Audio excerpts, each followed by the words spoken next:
नमस्कार, आप देख रहे हैं आज तक। आपके साथ मैं हूं सईद अंसारी।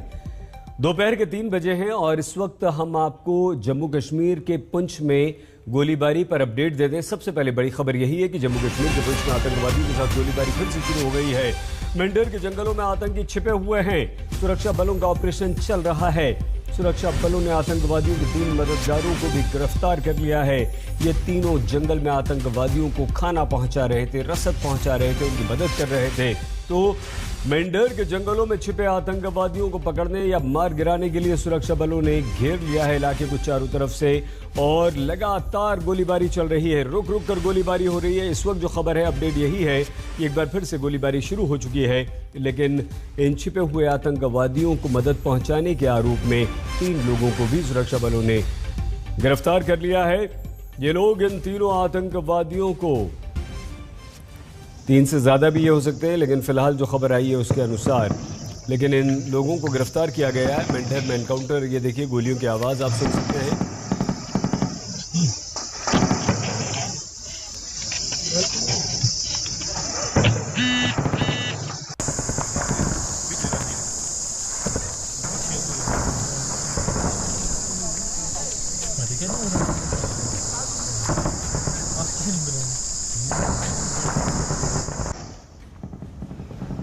तो एक बार फिर से गोलियां चलनी शुरू हो गई। आवाज़ आपने सुनी, तस्वीरें भी हम आपको दिखा रहे हैं। कश्मीर में सुरक्षा बलों की सख्ती से बौखलाए आतंकवादियों की टारगेट किलिंग उधर खत्म नहीं हो रही। एक बार फिर से आतंकवादियों ने गैर कश्मीरियों को अपना निशाना बनाया। एक ही दिन में बिहार के गोलगप्पे वाले और यूपी के मजदूर की आतंकवादियों ने हत्या कर दी।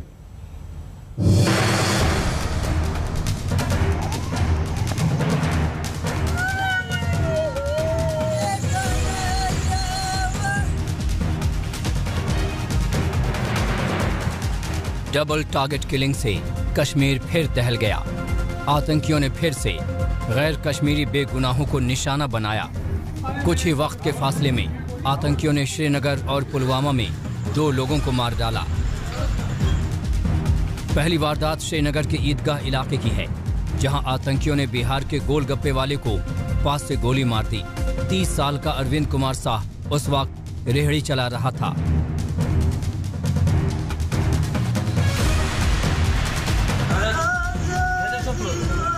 हत्या के बाद से अरविंद के गांव बांका के पड़घड़ी में मातम पसरा है। मां का रो रो कर बुरा हाल है। पिता को यकीन नहीं हो रहा कि उसका बेटा नहीं है। भाई आतंकियों के कायराना करतूत पर तमतमाया हुआ है। गोलगप्पा बेचता था सर, वो गुपचुप जो नाम का लाता था, वही कमा का भेजता है। हम लोग खाते पीते हैं सर, और कुछ नहीं है। अच्छा, और क्या कहेंगे? मैंने कमाई धमाई उन्हीं की बदौलत घर का खर्च चलता है। तो 5 महीने पहले मरा है पत्नी इनका यहाँ। अच्छा। दूसरी वारदात कुछ ही देर बाद श्रीनगर से 148 किलोमीटर दूर पुलवामा में घटी। आतंकियों ने दुकान के बाहर बैठे मजदूरों में से एक को गोली मार दी। सहारनपुर के रहने वाले सागिर अहमद की मौके पर ही मौत हो गई। जो सॉफ्ट टारगेट पर अटैक किया है उसके पास सिक्योरिटी प्रोवाइड हम लोग नहीं था। हर एक सॉफ्ट टारगेट को सिक्योरिटी देना संभव नहीं है, और हम लोग उसको आइडेंटिफाई कर लिए। उसमें 2 को न्यूट्रलाइज कर लिए, सिटी वाले को, और जो भी 3 बच गया है जो इसमें इन्वॉल्व थे उसको बहुत जल्दी हम लोग न्यूट्रलाइज कर देंगे। पॉलिटिशियन का काम है उल्टा पुल्टा बोलने के, बोलते रहता है लोग। बिल्कुल हम सब जानते हैं कि जो टीचर को मारने में जो गोली पिस्टल फायरिंग किया था, मेहरान फायरिंग किया था, उसके साथ ये दोनों भी था। तो कॉर्पोरेटर वही होगा जो साथ देता। यहाँ पर जो 5 टेररिस्ट है, ये 5 मिलकर काम करता था अटैक करने में। तो बाकी लोग आइडेंटिफाई कर लिए, हम लोग मेहनत कर रहे हैं। आप लोग पेशेंस रखिए, बहुत जल्दी रिजल्ट मिलेगा। हाल के दिनों में जम्मू कश्मीर में टारगेट किलिंग में तेजी आई है। आतंकी आम लोगों को निशाना बना रहे हैं। 11 दिनों में 3 बड़े आतंकी हमले हुए। 7 अक्टूबर को श्रीनगर के ईदगाह इलाके में 2 स्कूल टीचर की हत्या हुई। आतंकियों ने स्कूल में घुसकर दोनों को पास से गोली मार दी। 5 अक्टूबर को श्रीनगर में ही जाने माने फार्मासिस्ट माखनलाल बिंद्रू की मेडिकल स्टोर में घुसकर हत्या कर दी गई। 68 साल के बिंद्रू उन चुनिंदा लोगों में से थे जिन्होंने 90 के दशक में भी कश्मीर नहीं छोड़ा था। 5 अक्टूबर को ही बिंद्रू की हत्या के 1 घंटे बाद अवंतीपोरा में आतंकियों ने गोलगप्पे का ठेला लगाने वाले वीरेंद्र पासवान को मार डाला। कश्मीर में डबल टारगेट किलिंग पर देश भर में गम और गुस्सा है। कश्मीर से लेकर दिल्ली तक सियासी पारा भी उबाल पर है। ये जो है पाकिस्तानी जो कायरता है उसका सबसे निम्न स्तर है। पुलवामा उन्होंने किया तो उनके ऊपर जो है एयर स्ट्राइक हुआ, सर्जिकल स्ट्राइक उड़ी के बाद हुआ, और उनकी अब हिम्मत नहीं है पाकिस्तान की वो सीधे तौर पर हमारी सेना के साथ, हमारी सुरक्षा बलों के साथ, जम्मू कश्मीर पुलिस के साथ लड़ सके। ये उनकी डेस्परेशन है और मुझे यकीन है कि इसका बदला लिया जाएगा। अब देखें कि जल्दी ही जो है इसके ऊपर कार्रवाई होगी। ये बहुत दुर्भाग्यपूर्ण घटना है।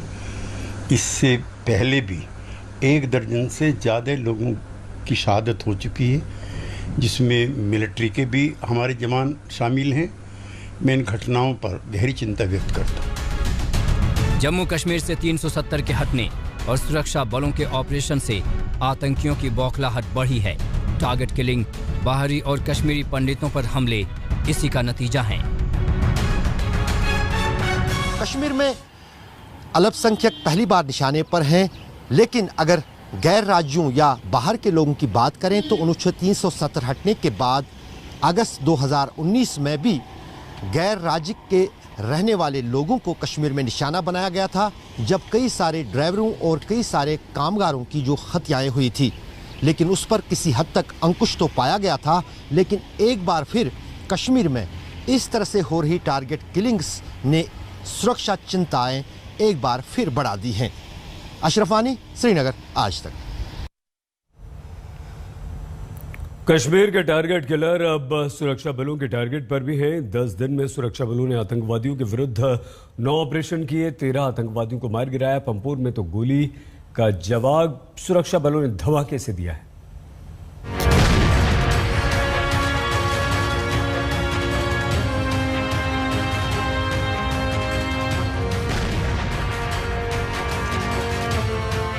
ये है आतंक का अंजाम। धमाके के साथ 2 आतंकी चिथड़े उड़ गए। घर में दुबके आतंकियों की चीखें विस्फोट के शोर में दब गई। पंपोर में परसों रात एनकाउंटर शुरू हुआ। इसी रिहायशी इलाके में छुपकर आतंकी गोलियां बरसा रहे थे। सुरक्षा बलों ने गोलियों का जवाब कुछ इस अंदाज में दिया। दोनों खूंखार आतंकी उमर मुश्ताक और शाहिद खुर्शीद धमाके के साथ उड़ गए। रात में अवंतीपुर पुलिस को एक खबर मिला था कि दरंगल पामपोड़ में एक घर में लश्कर तैयबा के 2 टेररिस्ट छिपे हुए हैं। पुलिस, सीआरपी, आर्मी मिलकर कॉर्डन डाला। कॉर्डन डालते ही फायरिंग शुरू होगी। क्योंकि घर में सिविलियन था तो हम लोग ऑपरेशन को रोक दिए। सिविलियन को पहले निकाले, फिर ऑपरेशन जारी हुआ। ऑपरेशन खत्म हुआ। इस ऑपरेशन में 2 हार्डकोर टेररिस्ट मारे गए लश्कर तैयबा का। एक तो उमर मुश्ताक खांडे, जैसा हम लोग को पहले से पता था, कल ट्वीट कर दिए थे। दूसरा शाहिद बशीर श्रीनगर सिटी का मारा गया है। दोनों बहुत सारे सिविलियन क्लेम इन्वॉल्व था। उमर मुश्ताक खांडे बागा श्रीनगर में इसी साल 2 पुलिस वाले पर अटैक किया था, जिसमें दोनों की जान चली गई थी। उसके बाद इसके पीछे हम लोग पड़े हुए थे। और शाहिद जो बशीर है, और इसके अलावा जो 4 टेररिस्ट श्रीनगर सिटी था, ये 5 series of civilian claim involve था। तो कल एक पुलवामा मारा गया, शाहिद बशीर मारा गया, तंजील मारा गया श्रीनगर सिटी में, आज फिर पामपुर मारा गया शाहिद खुर्शीद। तो 5 जो लोकल टेररिस्ट था श्रीनगर सिटी था, उसमें से 3 मारा गया है।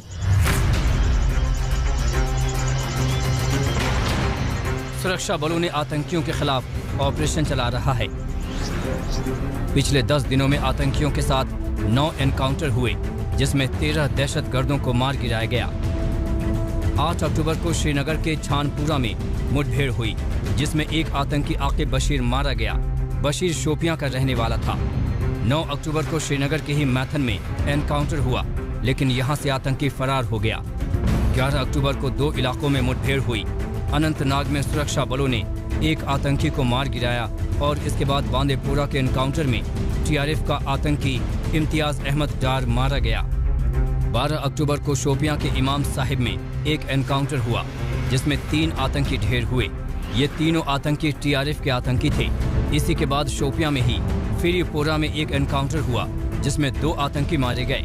13 अक्टूबर को पुलवामा के त्राल में मुठभेड़ हुई, जिसमें जैश का कमांडर शमीम सोफी को ढेर कर दिया गया। 15 अक्टूबर को एक दिन में 3 एनकाउंटर हुए। सेना ने पहले पुलवामा के वही बुध में टीआरएफ के आतंकी शाहिद को मारा। इसके बाद श्रीनगर के बेमिना में तंजील नाम का आतंकी मारा गया। कश्मीर में आम नागरिकों की हत्या में शामिल 5 आतंकियों में से 3 आतंकियों को भी सुरक्षा बलों ने उनके अंजाम तक पहुंचा दिया। अक्टूबर के पहले हफ्ते में सिविलियन किलिंग्स के बाद जम्मू कश्मीर पुलिस और सुरक्षा एजेंसियों ने ऑपरेशंस में तेजी लाई है। 10 दिन के भीतर कश्मीर में 9 मुठभेड़ें हुई, 13 आतंकी मारे गए, जिनमें से पुलिस का दावा है कि 4 जो सिविलियन किलिंग्स में मुलविस आतंकी थे वो भी इन मुठभेड़ों में मार गिराए गए। आतंकियों के खिलाफ ऑपरेशन में सुरक्षा बलों को भी नुकसान हुआ। 10 दिनों में 5 जवान भी शहीद हो गए। श्रीनगर से अशरफ वानी के साथ ब्यूरो रिपोर्ट आज तक। जो सुधर जाए वो पाकिस्तान नहीं हो सकता। जम्मू कश्मीर में शांति लौट रही है तो पाकिस्तान के सीने पर सांप लौट रहा है। पाकिस्तान की खुफिया एजेंसी ISI ने आतंकवादी संगठनों के साथ मिलकर भारत को दहलाने की साजिश तैयार की है। खुफिया अलर्ट के अनुसार आतंकवादियों के हिट लिस्ट में 200 लोग हैं।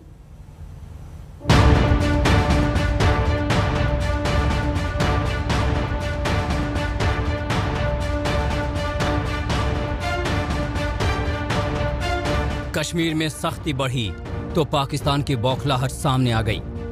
अब खून खराबी की साजिश में पाकिस्तानी खुफिया एजेंसी भी शामिल हो गई है। सूत्रों के मुताबिक पाकिस्तान की खुफिया एजेंसी ISI ने भारत को दहलाने का मास्टर प्लान तैयार किया है, वो भी आतंकवादी संगठनों के साथ मिलकर। जम्मू कश्मीर में आतंकियों की राह में रोड़ा बने लोगों को अपने रास्ते से हटाने के लिए टारगेट किलिंग की योजना बनाई गई है। आज तक को भारतीय खुफिया एजेंसी के सूत्रों से ये जानकारी मिली है कि पाकिस्तान के इस नापाक प्लान को लेकर खुफिया एजेंसियों ने जो अलर्ट जारी किया है, आज तक के पास उस अलर्ट की कॉपी है। खुफिया जानकारी के मुताबिक 21 सितंबर को POK के मुजफ्फराबाद में एक गोपनीय बैठक हुई।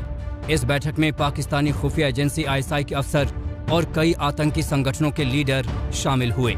इस मीटिंग में भारत और जम्मू कश्मीर को आतंक से दहलाने का प्लान तैयार किया गया है। योजना जम्मू कश्मीर में बड़े पैमाने पर आतंकी हमलों की है। अनुच्छेद 370 हटने के बाद सरकार का दावा था कि कश्मीर में हालात धीरे धीरे सुधर रहे हैं और ये बदलाव जमीन पर नजर भी आ रहा था।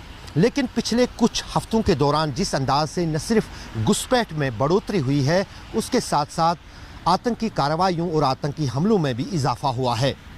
सुरक्षा एजेंसियों का कहना है कि कश्मीर में हो रही इन आतंकी वारदातों के पीछे पाकिस्तानी खुफिया एजेंसी ISI का हाथ है।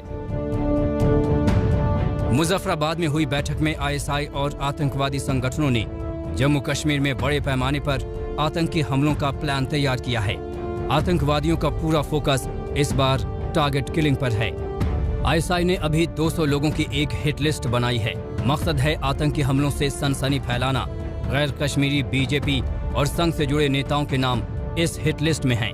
कई कश्मीरी पंडितों के नाम शामिल हैं, जो पंडितों की घर वापसी को लेकर कोशिशें कर रहे हैं। इसके अलावा हिट लिस्ट में पुलिस के मुखबिर, सुरक्षा बलों के मददगार, खुफिया विभाग में काम करने वाले कश्मीरी शामिल हैं। इस बार आतंकवादी संगठन उन आतंकियों का इस्तेमाल करने वाले हैं जो अभी तक सुरक्षा बलों की नजर में नहीं आए हैं। खुफिया रिपोर्ट के मुताबिक टारगेट किलिंग और हमलों के लिए नए नए नाम से आतंकी संगठन तैयार किए जा रहे हैं। ये संगठन हमलों की जिम्मेदारी लेकर जांच एजेंसियों को गुमराह करेंगे। जम्मू कश्मीर में पिछले 1 महीनों में आतंकियों ने कई अल्पसंख्यकों को निशाना बनाया है। जो हत्याएं हुई उनमें आतंक का एक नया मॉड्यूल सामने आया। आतंकवादी छोटे हथियारों के साथ अपने टारगेट्स को निशाना बना रहे हैं। सुरक्षा बलों पर आतंकी हमले बढ़े हैं तो वहीं सीमा पार से घुसपैठ की कोशिशें भी हो रही हैं। श्रीनगर से अशरफ वानी के साथ आज तक ब्यूरो। कश्मीर में आतंकवादी हमले का गुस्सा T20 वर्ल्ड कप में भारत और पाकिस्तान वाले मैच पर भी भड़का है। पंजाब के मंत्री और पूर्व हॉकी कप्तान प्रगट सिंह और आतंकवादी हमले के पीड़ितों ने पाकिस्तान के साथ किसी भी तरह के रिश्ते का विरोध किया है। उसको रोक देना चाहिए। ऐसा धांधली हो रहा है तो आदमी जिएगा, सब तो मरिए जाएगा। बिहारिया को मार रहा है। मैं जो बात कहना चाहता हूँ, मैं खेल भावना की वो समझता हूँ।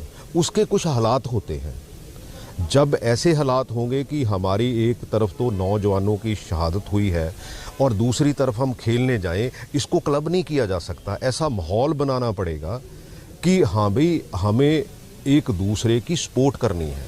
अगर हम इधर को चले जाएंगे तो मैं फिर वही दोहराता हूँ, इतने पैसे जितने पैसे हम हथियारों पे लगाते हैं, जहाँ वो हथियारों पे लगाते हैं, हम बच्चों की भलाई के लिए, एजुकेशन के लिए, रिसर्च के लिए, उनको आगे बढ़ने में लगाएं, तो मेरा ख्याल है हमारा देश और खुशहाल हो।